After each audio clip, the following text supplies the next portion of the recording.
Hey everyone, welcome to another episode of Into the West.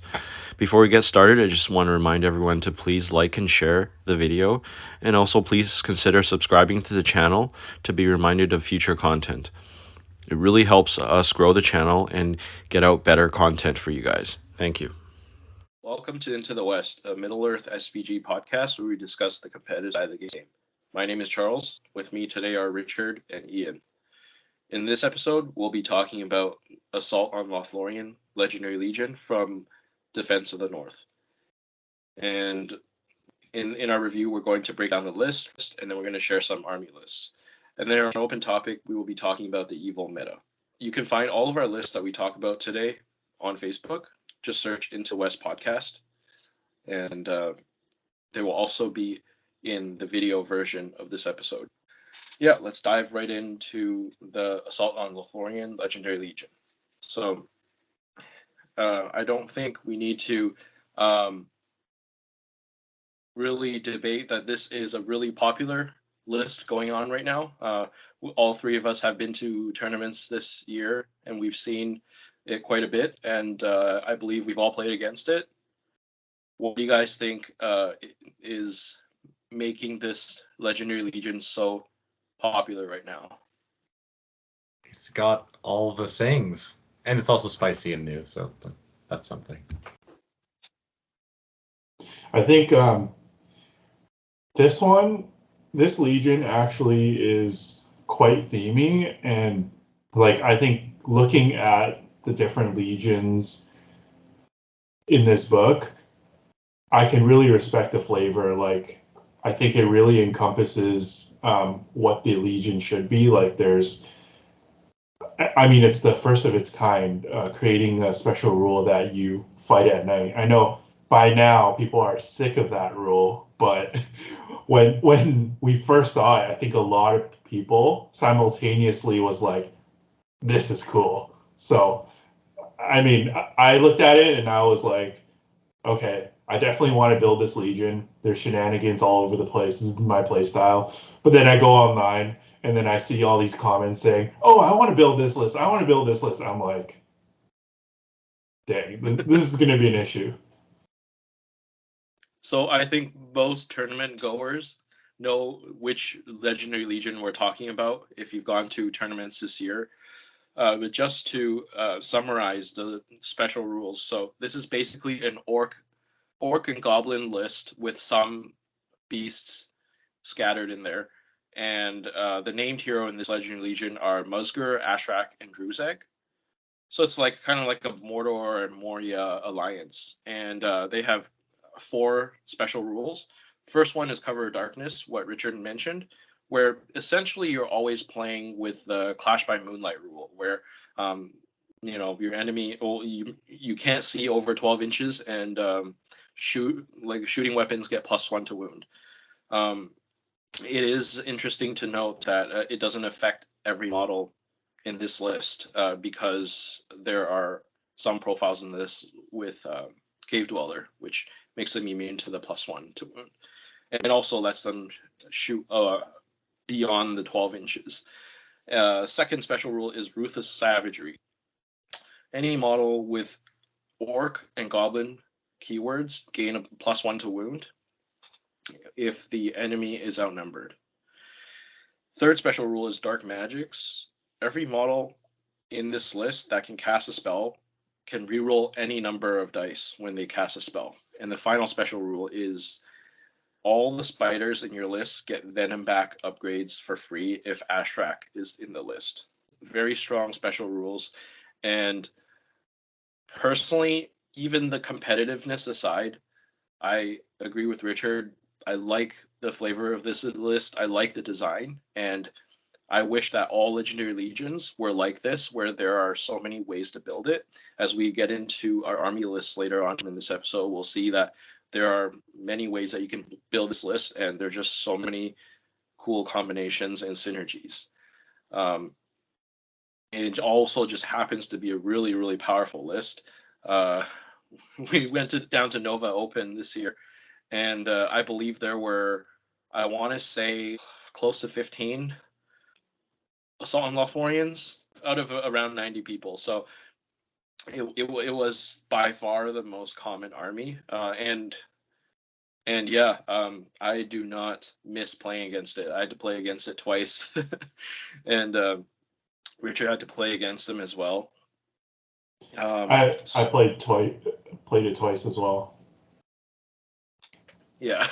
two out of 5 games for me, 2 out of 5 games for you. That's ridiculous. And I know the funny thing is, I think since we're all competitive players, we were both on probably closer on the winning half of the tournament. So that's where all the assault on the Lothloriens were. I think the funny thing is in the bottom half of the tables, maybe there was 1 or 2, and then it seemed like there was 10 plus assault on the Lothloriens in the top 20 tables.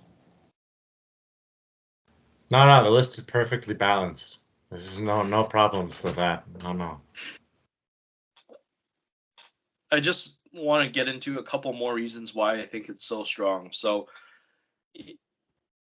you can get up the numbers. I forgot to mention, but Ashrak and Druzhag count as Hero of Valors in this Legendary Legion, and I believe Muzgur as well, right? So yeah, so you have the ability to spam out your warbands, and you get +1 to wound, shooting as well as in combat. So it just felt like every model can hit pretty hard. They all have hard hitting potential, and it was like if you lose some fights, if combats don't go well in over a course of a turn, you could lose so many models. And with Goblin Prowlers also in the list, it just stacks the killing power. And free Venom backs also hit really hard. So you just have so many options of models that can deal incredible amount of damage. Well, yeah, it's kind of ridiculous. Like you can get some kind of magic shutdown depending on the shamans that you take with like just throwing out immobilizes because of the rerolls they get to cast their spells. So your magic is like pretty decent to boost your troops with like fury and like enraged beast stuff, but also to like shut down enemy heroes. And there's a lot of it. Like in almost every build you'll see you're gonna have 3 casters, sometimes 2 at low points, but you're usually gonna have like 3 or 4 casters. So just lots of magic, and then like you said, lots of shooting, and then you finally get through that when you're fighting against it, and everybody has like +1s to wound like everywhere, or they're like re-rolling all their like failed wounds with the spiders, and it's just like it can really feel like there's nothing the list can't do. Yeah. Which like I guess if you're playing as it, you always walk into a situation basically, you're like, I can deal with that, perfect. But like going against it, you're like, oh God, how do I deal with this? I think we were talking about like a certain brain exercise of trying to find a perfect counter for this list. And I think it's doable, but I think it's tough. It's harder than you think, which I think shows how powerful it is, maybe too powerful, according to Ian. It needs a couple nerfs. Not like big things, but it needs nerfs. No, I do agree, because I would say for like any other top army, if you're specifically countering something, I think you can quite easily build a list that will destroy, that top tier list. Like even like an Angmar or Corsairs, like these are very competitive lists. But if you were going into a matchup like that, you can build against it, but it's actually still kind of tough. Knowing you're going to come against Assault on Lothlorien and you want to counter it, but maybe there isn't like a hard counter. That's what it seems like to me anyway. I think what makes the list so hard to counter is when you look at it, there isn't like a mega hero in the list that is like the beat stick, and it relies on like spells like Shroud of Shadows, Rage Beast, Bat Swarms. And many of these models can move really quickly and kind of be at multiple places at once. And I think that's what's so scary about it. It's like you not only do you not know where your threats might come from, but also you don't know where they're going to hit. Let me just kick off with the rating. I don't know if this is like the best army right now in the meta, but I do think that it is the hardest to come up with a counter. And so maybe over time people will find a way of beating Assault on Lothlorien, and maybe we'll see it less in tournaments next year, even without an FAQ. Who knows? Because sometimes over time people will figure out ways. But right now I have to give it a 10 because there's been so much discussion on how to beat it, and there just doesn't seem to be like a definitive weakness in this list. And I kind of agree with Ian that it has almost everything. It can almost do everything, and it's a very scary list. So it gets a 10 from me. Yeah, I mean, I think that's fair. I mean, I do think it is very beatable, but like you can't argue that it's at the top of the meta right now. You know, with a few other select armies and legendary legions. So yeah, I think you have to give it a 10. And my issue is that it seems like even an experienced player can man it to a pretty decent level. There is a lot of skill in maybe making the most out of the heroes, but if you're going mass goblin spam, you know, that's a lot of +1 to wound at range, a lot of +1 to wound in combats. You're not going to break very easily. You can contest objectives quite easily with just the sheer amount of models and killing power. It doesn't necessarily promote a whole ton of skill. Obviously, you do need the skill to reach that, like, you know, top level of results. You're not going to podium if you're a green player picking up Assault on Lothlorien, but the fact that it is still scary in a green player's hands, you know, might mean it's a bit overtuned. A bit overtuned. Ha ha ha. I am biased because I think the way the list is constructed, it kind of like it shuts down a lot of the way like I build lists and the way I play. Like it seems like a very good counter to like most of the way like my play style. So obviously I'm going to think it's like super powerful. That being said, despite that, I still think it is too powerful. But yeah, like I think I got to give it a 10 right now. Even and the annoying thing too is like I do like the way it is built. Like everybody has like been saying, like it's cool and it's got cool special rules. It just needs to get turned down a couple notches, and then it would be like still really good. But the emphasis on player skill to do like well with it would be higher. So, but yeah, it's still a 10. It is one of the most shooting lists there is. So I understand your frustrations, Ian. Ian thought that the Iron Hills Ballista was going to be the only profile to stop his shooting lists. Bruh, wait, that FAQ that came out in August where it like cave dwellers was effective with shooting, like, oh yeah, that's kind of weird and stupid, but like it's not really a big deal. It's like it's fine. And all of a sudden this Legion comes out and it's like the end of the freaking world. Ugh. Because if that FAQ hadn't come out, I think this list would be like a lot different. But whatever. And that's when Ian started painting his Gundabad. No, freaking man! My like Gundabad project was the COVID project, and I finished that. And now I'm walking the bear train, man. They're coming eventually. Let's move on to a few of the army lists that we brought today. So first we'll be going over Ian's Assault on Lothlorien list at 500 points. So I guess we tried to indicate that we could like build different like this list in different ways with all of our lists. So hopefully they're not all similar. But my assignment, I guess, was to make like a shooty heavy one, which is kind of hard at 500 points, honestly. Like there's only so many models you can get in before like you just run out of slots with heroes and stuff. But I feel like I did a reasonable job. Anyway, so I'll just run through it right now. So my first warband is Muzgur. He has 10 orcs with spear, 1 orc with banner, 1 wild warg, and 1 bat swarm. Second warband is Drizag. He's got 7 Moria goblins with bow, 4 prowlers, 1 wild warg, and 1 giant spider. My third warband is the Moria goblin shaman, 6 Moria goblins with bow, 5 prowlers, and 1 wild warg. So that's 500 points, 41 models, which is 21 dead to break. 20 to half, and then 21 to push it over. 13 bows plus 9 throwing daggers and 5 might.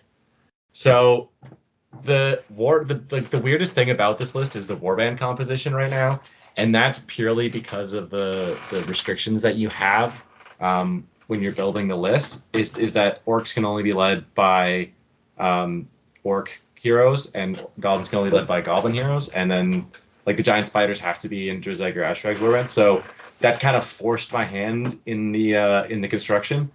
And I knew I wanted to get a ton of Moria goblins with bows and a bunch of prowlers in there too.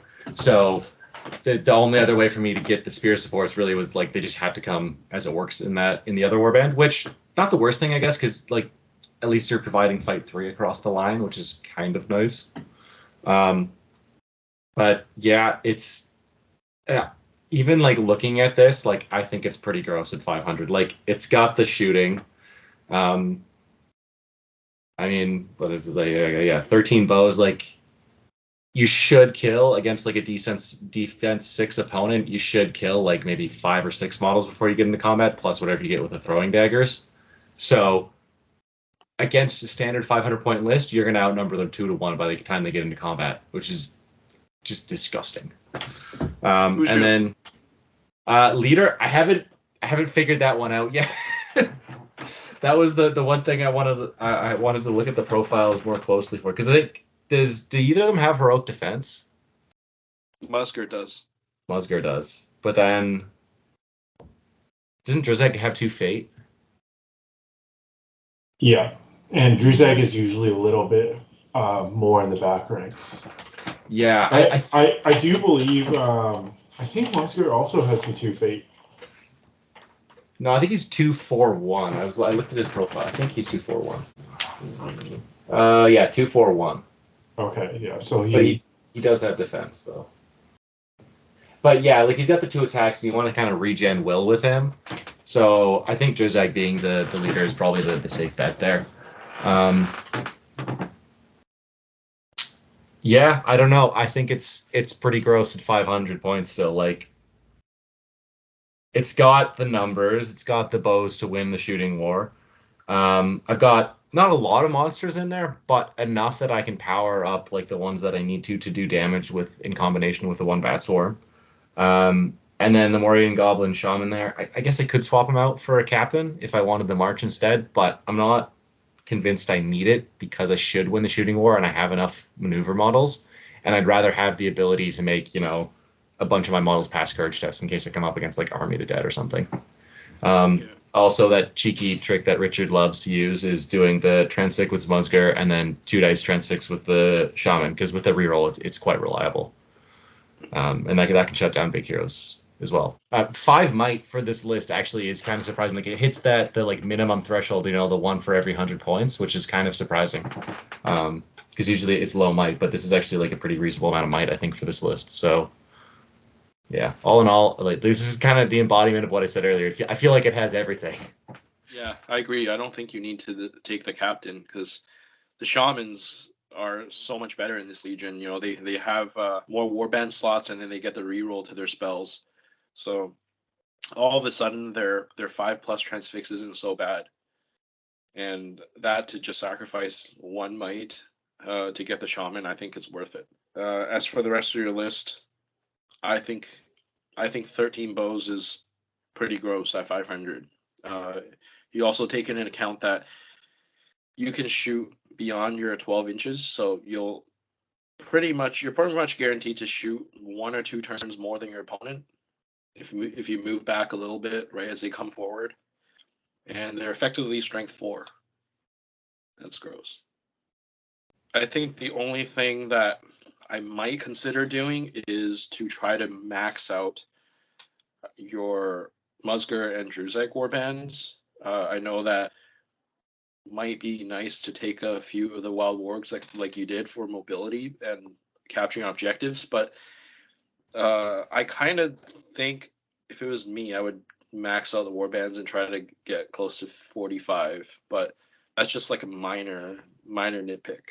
The wild wargs though, they're the same points as a prowler, because initially I had more prowlers in the list, and then I was looking, I was like, I only have 2 things for Drizag and Rage Beast. I should probably swap that out. And it's like a 1-to-1 swap, so it's not hard to change the list, I guess, but like the only way to find points is maybe breaking up the spider. But I feel like the spider batswarm combo with the spiders enraged is pretty gross. So I think keeping that is kind of nice. That's fair. I think I would still give this list a hero of legend, and I at 500 points. I think it has an insane amount of utility and hitting power for a 500 point list, and your numbers are still like way above average. So yeah, pretty solid list. Yeah, I'm thinking about how this would do against the 500 point list that I've been wanting to run for a little while, which is Gil-galad and a Numenorian captain, and it would eat it up. That good list would stand no chance. It would just dead. It's gross. I see you took the little trick of putting the bat swarm in Muzgur's warband to maximize the goblins. I like that. Yeah, I think this is a really good list. I think similar to my 800, I went with the goblin shaman instead of the captain. It's just because you have a lot of mobility in your beasts already. I like Druzag, but I think it's worth thinking about whether you go Ashrak and you fill out your warbands like Charles said, and you could probably even upgrade some of the troop quality a little bit more. Just because Ashrak, he might be a bit more unassuming, but his hero killing ability, just with the channel Shroud of Shadows, or even the regular Shroud of Shadows, can really surprise heroes and take them out at low points. So you might not have the raw hitting power from Druzag, but you'll definitely have more models, and you could definitely convert a few of them to spiders as well. One more thing I might change is, as much as I love the bows, I might swap out a couple for shields, just because the D5 I find fairly important if you come up against a very killy hero, because essentially right now your entire army is D4 or less. A D5, shield that you can throw into like a Gil-galad, shield, that there's a chance that you can really stall them for a turn or so. And personally, from my experience playing quite a bit of this Legion, I find that the bows, as nice as they are, they don't actually kill as much as you'd think they would, because if you're kiting, you're hitting on 6s. It's actually the prowlers that do a lot of the damage throwing weapons. The throwing weapons do way more than the bows would, I think, unless you get really, really lucky. So taking 2 or 3 bows out, you might not be maxing your bows, but I think that might be the route that I go. But yeah, I guess it's very hard to, write a song Lothlorien Legion that is not a legend, so I give you the legend.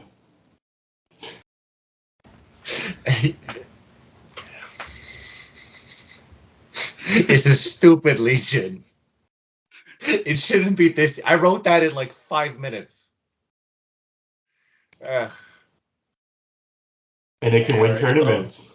Yeah. All right, so I'll go next. I brought a 700 point list today. And the leader is Ashrak.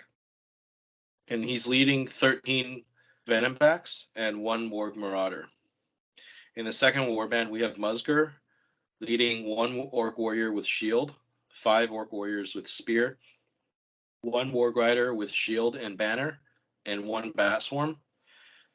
And the final warband is Druzhag with 3 Goblins with shield, 1 Goblin with spear, 4 Goblins with Orc Bow, and 7 Goblin Prowlers. So at 700 points, that's 40 models and 5 might. So as you can see from this list, I've decided to take advantage of the free Venomback upgrade and gone for a spider heavy list. So essentially, I'm relying on Ashrak and Druzhag to buff the spiders and let the spiders win the game for me. So with their ability to ignore terrain and 10 inches, I'm hoping that I can wrap around most battle lines. And at 40 models, I'm not going to outnumber every army, but with a focus on mobility, I think I would put up a pretty good fight against most, even like wide spread battle lines. Taking so many spiders means that there's quite a few 2 wound models. So hopefully at 40 models, it means I won't break that quickly. It depends how the battle goes, but I can also always hide a few of my orcs, in order to slow down the number of turns it takes to break me. So I know Richard recommended taking some more defense 5 models. I see that's also a weakness in my list.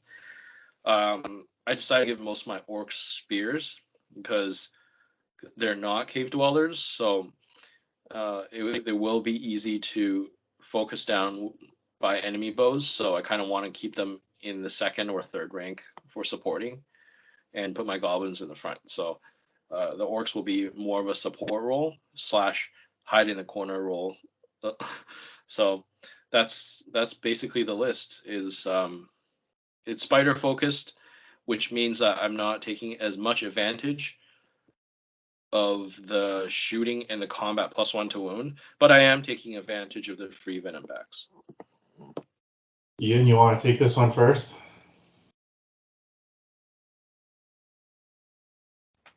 Just pulling it up in front of me, I find that it's easier to when I have it in front. It's interesting because this is kind of counter to all the other ones where it's like shooting based. Like with this build, the fighting at night is really only helpful for you to get into combat because like you don't have that many bows and a lot of your troops don't have cave dwellers, so they can still be shot within the 18 inch range, which it's still a 12-inch range. But at least like your opponent will have the +1 to wound.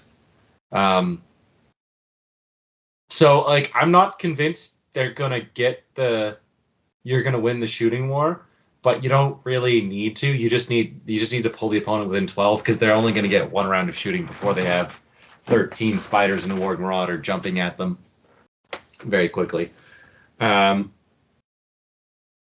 It's definitely not the normal conventional build, but I still think it's kind of gross. There's just so many spiders. I would maybe take like 1 more bat. I think like it wouldn't be too hard to swap out a couple things for like for another bat. What I think would be good, but yeah, there's a lot. The Warg Rider with banner to increase the radius is we don't see that one often here, so that's nice. It's actually not to increase the radius; it's to keep up with the spiders. But that makes sense. Yeah, you got the right idea. Yeah, that makes sense. If you want to send like a force out, I feel like fighting against this would be like you feel like you've accomplished something because you kill like 8 spiders and you'd be like, surely I must be getting close to breaking them. I've done like 16 to 20 wounds or so, and like no, you're still like a quarter of the way. Yeah, I don't know. It's hard to say without playing against it, but like you have the threat everywhere, basically, with all the spiders. Like there's always going to be a spider who can go in and get Shroud of Shadows by Ashrak. Like you're just always gonna have the one in position to do that unless the opponent like just has to bubble rapid heroes constantly. Yeah, it's kind of silly because if you Shroud of Shadows, it works the same way as the ring, right? So if you get priority and you can't move a model out of the way in front of like a hero you want to charge, you can still Shroud of Shadows, force the spider onto him, and then that model just has to pop out of the way, right? Does that still work that way? Or no, it gets popped out of the way, not the model. Never mind. Sorry, I was mixing it up. Never mind. That trick doesn't work. No. Yeah, it gets popped out of the way, not the invisible one gets moved. Never mind. Yes, it's still a gross list. I think it's probably a legend, but I don't know. I don't feel like as scared of it because I know at least I can close with it, and fighting spiders in combat isn't as like bad as you think it is, but like the fact that you have that threat everywhere. I don't know. I feel like maybe if you're fighting against elves, just like elves that have a lot of units and not a lot of big heroes, or if they just one big hero and they just kind of insulate it and keep it protected, you might struggle. I still think it's probably a legend though, but maybe like a soft legend until I see it out like playing. Yeah, I think we just talked about how easy you can pilot it, but I think the way you wrote this list, you made it actually a very tough list to pilot. I think it has potential, but I think you definitely have to play it a certain way, and a very different way than the standard assault on Lothlorien, or else I think you would just get killed. The worry here is you're playing Clash by Moonlight essentially with D3 spiders, so that's going to be a risk because sure you're going to do a little bit of damage at 18-inch range, but then once the opponent gets into range, and if they also have a decent amount of shooting, like if they're Rohan, they have throwing spears, your spiders might be in trouble. And another thing I'm worried about is, like you said, you have to kind of think about whether you want to hide your goblins or you want them in the combats. And if they're in the combats, there's a very good chance that you might break at 40 models. So I think this is a tough one. I like it, and I definitely think it has potential, but like Ian said, this one depends on the controller, depends on the matchup a bit more. I think if we're talking about counters, there's probably a lot more counters to this one than the standard assault on Lothlorien Legion. So yeah, I think I might give this like a Hero of Valor, just because of the maybe a bit of holes, in this list. Yeah, as you're talking, I'm thinking like how Theodred's Guard would do against this. I think it would do really well against this list. That kind of a build, like you're saying, Foot Rohan, or like a lot of throwing spears, and then courage negation, so like the spiders aren't doing so much, like they're gonna get ganged up on. Would be an interesting fight. I'm just happy that this is a legendary legion that can be built so many ways that I can, it can be built into a way that I would play it, like a heavily skewed list. Yeah, it was fun writing this list, but definitely agree that maybe I relied a little bit too much on the Venom backs. I mean, I did consider dropping the spiders down to about 10 and then swapping out Druzag for like a shaman and a captain, or 2 shamans. So I'd be increased my numbers by like about 10 models, and then just not having the enraged beast, and just just using like spiders as they normally are, as like a rank and file fighting next to the goblins, but that would be a different list. Well, to be fair, your hitting power on this list is so gross because the spiders are strength. These ones are strength 4 or 5. Strength 5. They're still strength 5. Yeah, strength 5. And you're rerolling all your failed wounds. Like you want to fight, you're gonna kill whatever you're fighting. Like it's gonna be very rare that you don't. So it's just kind of is maximizing the fact that they can run over terrain and like get around the back is what's going to be, and just making sure you don't get bogged down by their base sizes. Because if you engage like a shield wall with them, it's not going to go so well. So my final list is actually a list that we mentioned a couple episodes ago.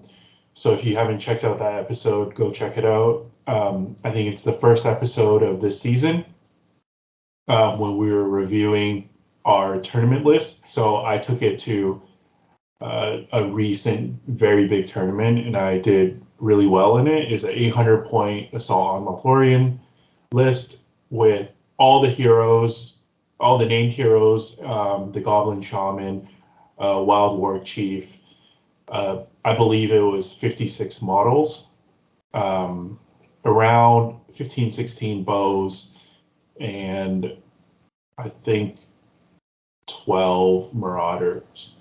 Oh, not Marauders, Goblin Prowlers. Bob Marauders. That was a different build. That was a different build that I played against.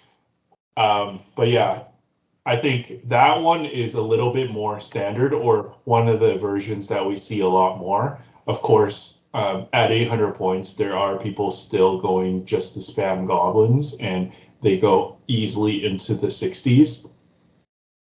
And they have, close to 20 prowlers and over 20 bows. So, I mean, there's so many ways to build it, and that are incredibly strong. I know the rating that I received on that previous episode was the Hero of Legend as well. So, yeah, I think the way we discussed it is not only can you play it in different play styles, but it seems like it's pretty good at all points. Because the heroes are so relatively cheap, like I wonder, even at like maybe 350, 400 points, you grab 2 of these heroes and you max out the warbands. Off the top of my head, that sounds pretty competitive to me. You're still gonna get like 32. You can like max it out. You can get 32 models and a bunch of like still gonna get the spiders and the bats ones. Like it's and 10 bows. Which at 350 is, it's gross. The first game I played at Nova was against the Assault on Lothlorien list with, I think, 84 models. That guy just went all out in spamming goblins and not much else. And I think at 800 points is definitely, I think, the level that you can, it's high enough where you can like have answers to every kind of threat. But I do agree with Richard that it's good at nearly every points level. It's just at the highest points that we usually play, which is 800. It's the most like annoying for me because it's like you see this legion just have everything, and you're just like, I don't know. I just lose like hope sometimes.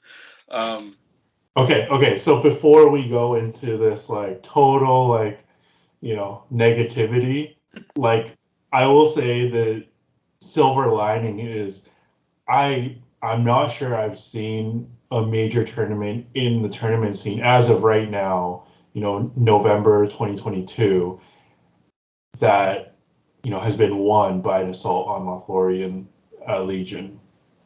So these flagship events that we see in North America and Europe and Australia, I haven't really seen one. So I don't know if that says something, where it seems like, from our anecdotal experience, it's such a dominant list. It's obviously strong, but there must be some sort of weakness or reason why they're not getting the first place result, because if it's so strong and also there's a lot of people taking it, you would assume that they'd be winning these major events. I think it's getting a lot of podium placements though, isn't it?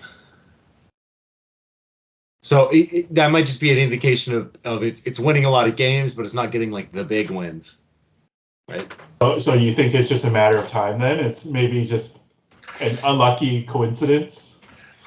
Well, not necessarily, right? Like there can be some lists that are really, really good and they're not going to drop a game, but they're not going to get like high VP scores, right? So then that just kind of drops them down when it comes to the final scores in like, tournaments that have 5 or 6 games, right? You just need VPs in addition to wins just to place highly. I mean, that's a good point. I think we talked to some locals at Clash about this issue, and we noticed that it could be something to do with the general army size. If you're playing 60 plus army model, list, and you're sitting back and shooting. So the issue with most horde armies is they're marching up, they're getting aggressive, they're getting into combats like Goblin Town, and what else is I'm just thinking Goblin Town, but I'm sure there's other Army of Gothmog, Alex's list at Clash too. It was around 60 models, but those get into combat, those tries to end games. And I find that if you're constantly shooting and kiting and you're holding the 60 model army, you have a lot of magic to cast through. That takes time. A lot of the times, you're not going to get the natural finish. I think it kind of does come a bit of a scramble. Like maybe scramble isn't the best way, but you're definitely like very concerned about getting the VPs before time runs out. Even like our games at Clash were almost 2.5 hours. They're like 2:15. And like when I played against the assault list, and then like in the practice games when we had the timer going, like the timer would go off and you'd maybe be breaking, or like both armies would maybe be breaking that turn or the turn before. In like almost every one of the ones that I've played in. I don't know if that's been your experience with the other ones, but I will say I only had one natural finish out of 5, and I'm a pretty quick player, so that isn't the norm for me.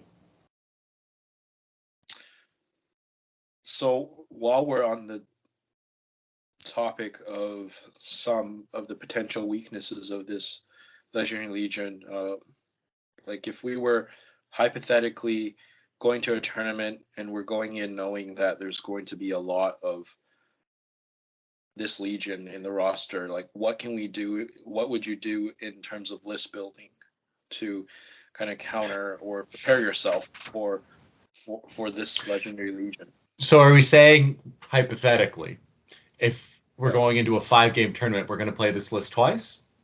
Let's say like you expect to play at least once and to play times. Yeah, like it's like if you're shooting for a podium shot, you're like, I'm going to play this at least minimum 1. Okay. Well, general thoughts that I've had about the Legion in general and like how to counter it, and I think Magic will counter it like reasonably well.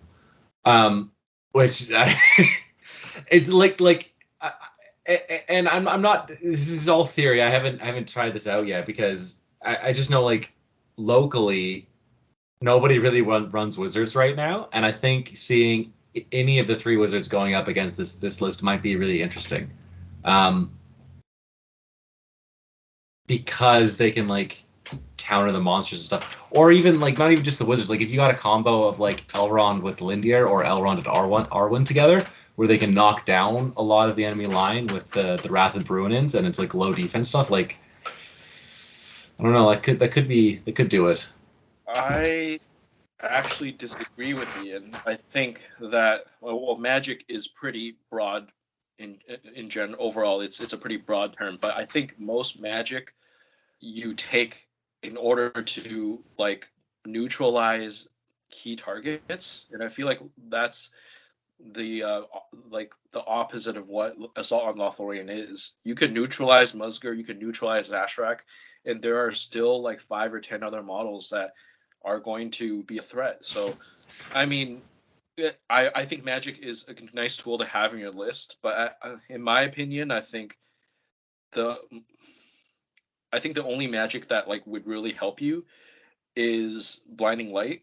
And I know it sounds weird because blinding light actually reveals you in the dark, but like I'm not talking about like turning it on like right at the beginning. I'm referring to like when you get up close. Like Richard said, goblin prowlers are probably the hardest hitting shooting attack in the Legion. So having blinding light when you get up close probably makes a pretty big difference. The other one counter I want to mention is probably having cheap high defense troops, ideally higher fight value than orcs and goblins. So like I'm not sure, I didn't really come up with any examples beforehand, but like Corsairs? maybe like well, not high defense, but like spam fight 4. Yeah, or yeah. So I'm thinking like Arnor, something that's cheap and kind of hard to wear down and can grind.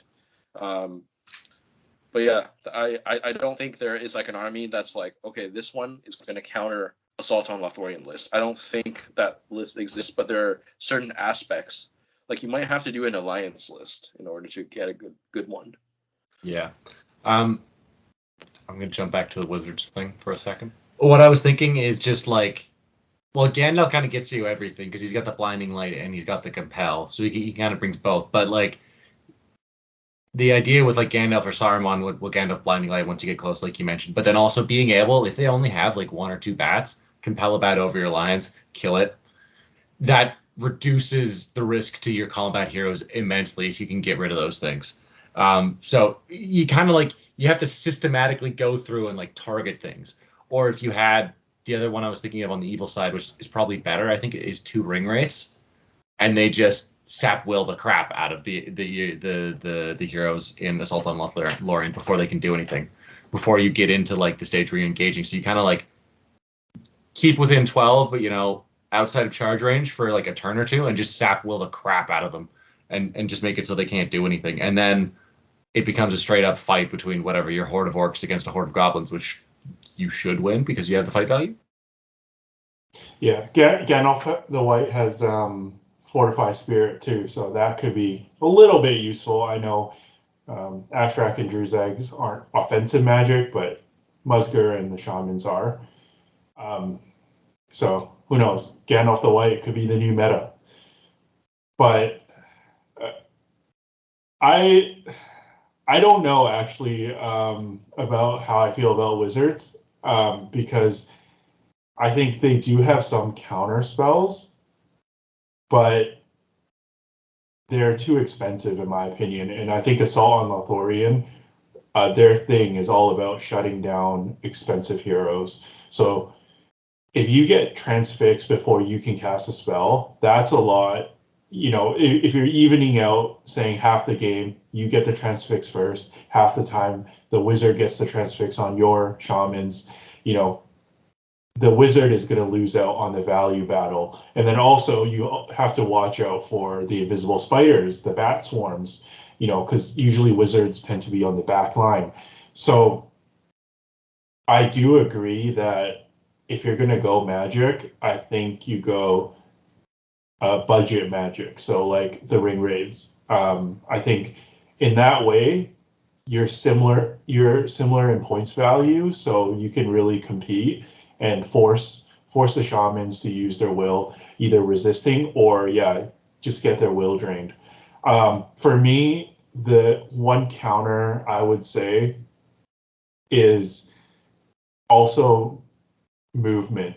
I think that is very important to be able to close in without taking much damage from the throwing weapons.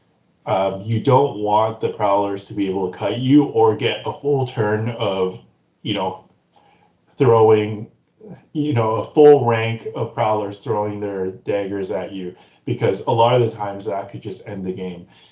I find that, playing another really strong legendary legion like the Host of the Dragon Emperor or some of the cavalry lists, if you can somehow avoid the bow shots and not take too much damage from that, being able to close in and basically threaten combat, and not take too much damage from the throwing daggers, I think allows you to keep your numbers. And once you get into combat, I think Assault on Lothlorien is beatable, especially if you still retain, some decent numbers so they don't constantly surround you and outnumber you. That's a good point. Do you have a specific army in mind that would have the composition, or would you say that you would need to kind of have like a mishmash sort of list to get that?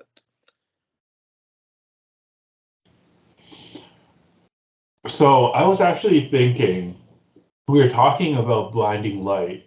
Do you guys know if the Shadow Lord's darkness actually works against the Moria goblins as well? Can they see through that? It doesn't say that it reveals the area, so I don't think it's like blinding light. Yeah, I think it just gives the negative. I think it just makes you hit on a 6. Okay. Well, assuming that's the case, I think I like the Shadow Lord, a bit of magic, like Ian said. Mitigate the shooting and without the disadvantage of blinding light. And I also like the idea of con chariots. There's a lot of D4.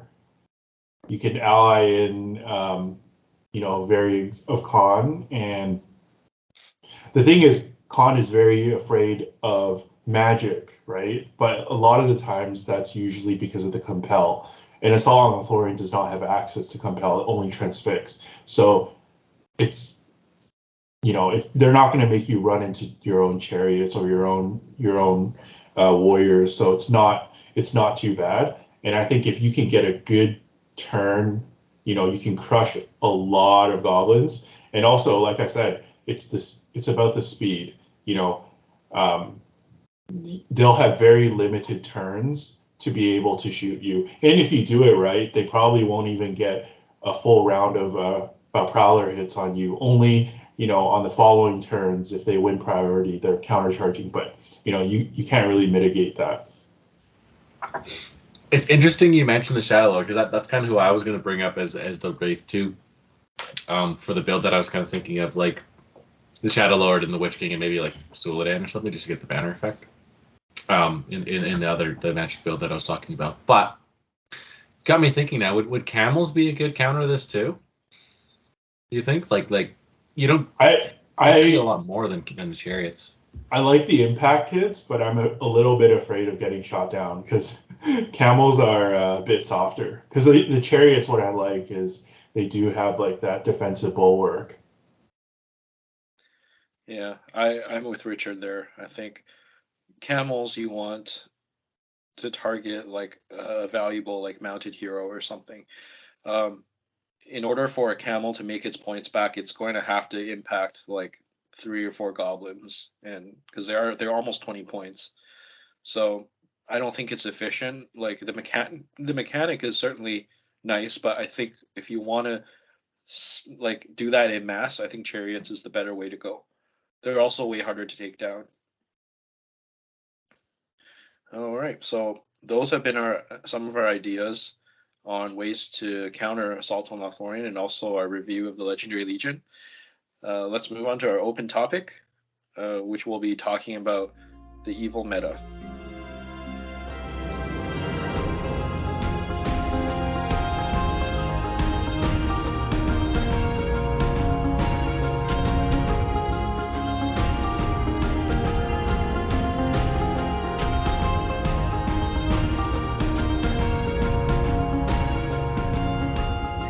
So welcome everyone to the open topic. Today we'll be talking about the current evil meta, and we've discussed it a little bit already in this episode with Assault on Lothlorien and how this year several of the large tournaments we've seen it kind of take over the events a little bit, at least like in the top 10, maybe not take the tournament, but pretty like rank pretty high. And I noticed it especially at Nova Open, where out of 90 or 95 people, I believe there were only around 30 good lists, and that was pretty shocking. I mean, I expected the evil to be popular because Defense of the North had just come out a couple months before that, but I didn't expect it to be that one-sided. Do you guys have any sort of just opening comments on why do you think that is currently? I think that's a fair point, right? Because like you said, evil just got 2 big legendary legions that are really good, so that's improving things a lot. I mean, and also the other thing is just Easterlings in general kind of received a lot of new life with this book showing up, so I think people are kind of like bringing them back out of the woodwork, which is having an effect. But we're still kind of seeing the trend towards evil before the book came out, right? But it's definitely like you can really see the skew now. Well, I just am wondering because at the beginning of this edition, when I started playing competitively, there was a lot of talk about how the meta was so heavily in good favor, and the meta was bringing these really heavy hitting mounted heroes, and you just smash. I think it was. They even talked about it on North of the Shire podcast. So it's funny how I guess at least the North American meta has changed so much and actually reversed itself, within two to 3 years. Well, it's also fair to point out that I guess by contrast, it seems like there's a lot more evil stuff because we're used to a lot of good. So that's an interesting point too. Yeah, I think at the beginning of the edition, it was. I kind of just assumed because there were less evil armies and less evil profiles, and that's why we were seeing less evil. But, considering about half the factions that we don't really see all that much at tournaments, I don't think the number of choices is all that relevant. If an army is good, as we can see, like the 2 new legendary legions for evil side, if something is good, people will take it. And so I think a few things. So one, probably the FAQ had something to do with it. So recently we had the Rangers of Ithilien nerf and the Lady of Light nerf. So with the Rangers of Ithilien nerf, I don't know if you guys would agree, but is it safe to say that more than half the evil armies in the game are like weak against shooting? Because if that's the case, like it makes perfect sense. There's less shooting, so evil becomes more popular. Wait, so if there's less Lady of Light, that means there should be more shooting, right? Yeah. So for the Lady of Light, I had a different point. So perhaps that destroys my argument, but the reason why I mentioned Lady of Light is because she is a counter to spirits, and the majority of spirits are on the evil side. So, like with Lady of Light no longer allied into every yellow list, now you will see more Barrow Whites, you'll see more Wraiths, and it's not as scary bringing them into a tournament because you won't run into a Lady of Light every other game. It also just seems like there's not a lot of yellow lists now in general. Yeah. I think it's just a legendary legion meta. There's just so many more of them, and I think we just mentioned even before Defense of the North. I would say overall, I mean, I would love to do an analysis on this, but I would say for the most part, it seems like the evil legions have been stronger since their release. I know, like Riders of Théoden and the Rangers of Ithilien, those two come up, to the top of my head for the very competitive, good legendary legions. But both of them were, ticking down a notch in the FAQs. So, is there a current one that is like top tier right now for the good side? Beornings? I don't know. Like no. like they're good, but they can still get shut down. I I haven't played against the list though, so like I'll withhold judgment on that. But it's kind of like it's not the meta, but I feel like it's kind of meta breaking. Like people who are shooting for the podium will come up against that and just get like smacked down. Really? I didn't think it has realize that it was that good. I think it has that potential. I don't know, just like I've watched YouTube videos of it, and like people get into combat, and it just wipes them in like 3 turns. So I don't know. To me, it seems kind of like, but it seems kind of like an army that a ringer would bring. I don't know. Maybe, but I also feel like it's an army Ringer would bring in and accidentally win, 4 out of 5 of their games. Accidentally. Well, I think the people are talking about the Bjornings more because it's a cool concept and it's in their cool models over like just hard competitive level. Because if you think about it, like out of the new legendary legions from Defense of the North, the evil ones have by far been taken more than the good, and by far been talked about more. I don't remember talking to or seeing a single Erebor legendary legion at Nova, like Iron Hills and Dale.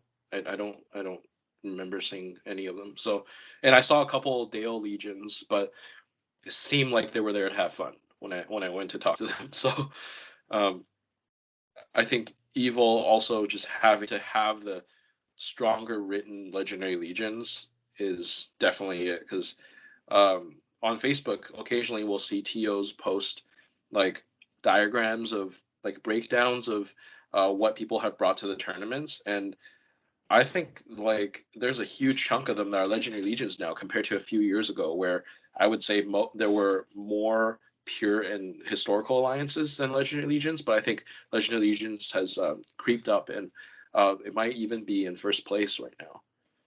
So yeah, and you're not even mentioning the other assault upon Helm's Deep. That one, even after a slight tuning in the FAQs, it's still definitely a competitive list. That's where I want Assault on Lothlorien to be. Just a little tune down. I don't know. Remove the nitrous or something. Well, I can say that after 2 nerfs and not doing so well at Nova, I think Assault upon Helm's Deep is, I think it's where it's supposed to be. I know that people still think it's really good, but I don't think it's too good anymore. So where do you guys see the meta going next? Like, obviously we don't know what is coming out next, but like, when's the next book? Like, what do you want? What are you hoping happens, and like, what do you hope that the meta turns into? Like, so we've had, before this evil meta, we had like, at least locally, we had like a siege engine meta, which was not fun for people. Shooting meta, where people brought Rangers of Lothlorien, and that was also like really like anti-fun for some people. Do you guys think that it should shift back to like somewhere in the middle, or do you think that it's going to turn to good side, or it's going to stay evil, or it's going to keep dominating until they make changes to their most powerful lists right now? I'd like it to swing back to the middle. I think that'd be like in a good spot.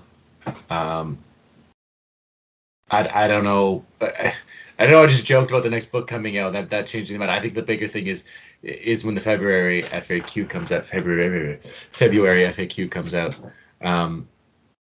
There's things hinging on that, and I think that's going to be very contingent on if we keep seeing like the evil dominating as of right now. That's the one that's on the horizon, unless like surprise another book comes out in like January or something. Like I don't think that's going to happen. So it's the FAQ. No, Ian, I don't think your joke is that much of a joke. I think there's a lot of truth into it. I do think now it seems like the meta is riding on the new Legendary Legions being written, because to me it seems like every book will probably have 2 or 3 competitive Legendary Legions. The other ones will range from mid-tier to more of a meme. But within those two, I think it will depend on whether they land on the good side or the evil side. And I guess for the last little while, they've tended to be evil. What I'd like to see, however, is for them to write more profiles, whether it's for heroes or warriors. And if it's for heroes, ideally they're heroes of valor. So I can, write more shenanigan lists, to balance it out. Because I know it seems like I got a lot more hate, a little while ago for bringing yellow alliances. But now that everyone's taking Legendary Legions, I feel like now it's kind of hip, a little bit hipster to take a yellow alliance, and people look at it and they appreciate it a bit more. They're like, that's a cool list. I know Ian got that a little bit at Clash. Most of what I got was people looking at me very confused by the time I finished listing the heroes. Like, what? But then you said something about alternate alliance, and they were like, oh yeah, that's great Alternate idea, battle of five armies. It works. To amend the, like we were saying about how it is kind of swinging on the books, it's also kind of dependent on some it's Legendary Legions no matter what, I think, right now, but it's also on some other lists kind of like that are sleepers that kind of missed the spotlight when their book came out, and then people go back and play and look, oh, that's actually really good. Like Thanatron's Guard. I love that one. It's day one.